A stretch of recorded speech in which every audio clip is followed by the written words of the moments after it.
Hai, Assalamualaikum semua. Cikgu harap kamu berada dalam keadaan sihat, selamat dan sentiasa menjaga SOP.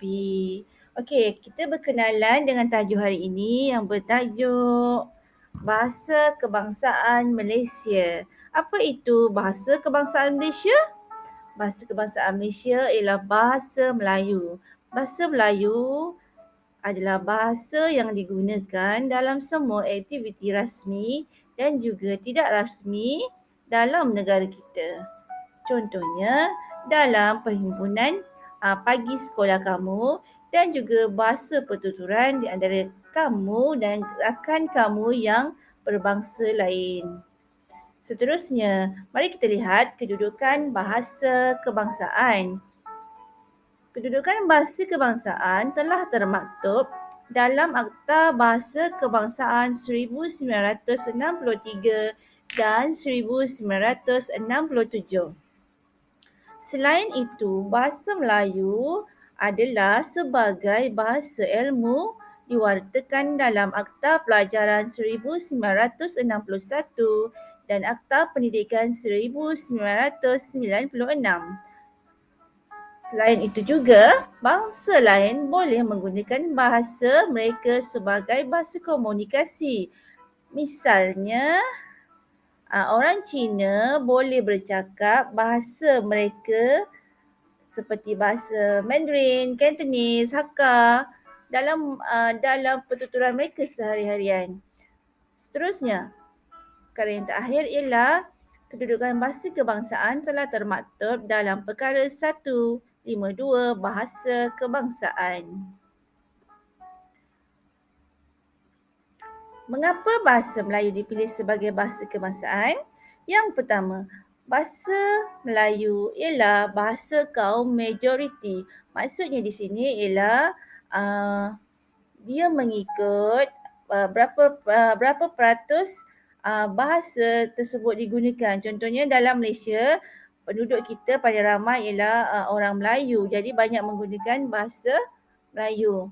Seterusnya bahasa kaum pribumi yang luas penggunaannya. Contohnya di Sabah, Sarawak menggunakan bahasa Melayu walaupun terdapat pelbagai jenis suku kaum. Contohnya Kadazan Dusun, Melanau, Melayu Brunei dan sebagainya.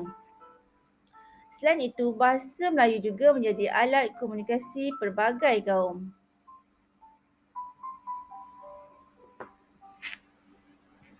Baiklah, mari kita lihat kenapa bahasa Melayu dipilih.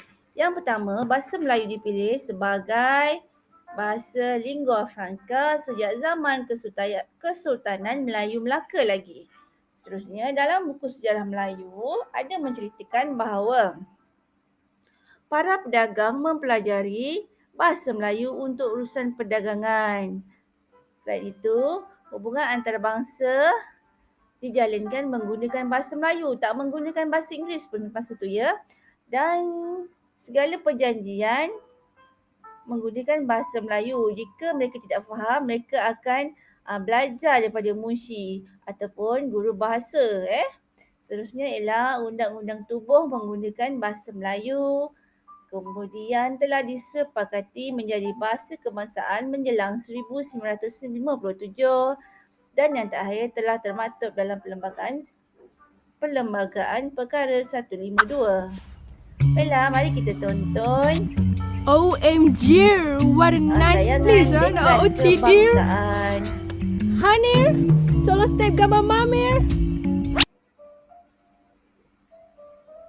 Okey, setelah kamu tonton tayangan tadi, cikgu mahu kamu menjawab soalan berdasarkan tayangan tadi. Terdapat 3 soalan dan jawab dengan lengkap menggunakan ayat yang betul dalam buku latihan kamu. Okey, nombor 1, pada pendapat anda, adakah bahasa yang digunakan dalam tayangan tersebut senang difahami? Mengapa? Kedua, senaraikan 3 patah perkataan yang digunakan dalam tayangan tersebut. Ketiga, apakah yang berlaku jika bahasa WeChat digunakan dalam majlis perhimpunan rasmi sekolah kamu? Apa pendapat kamu?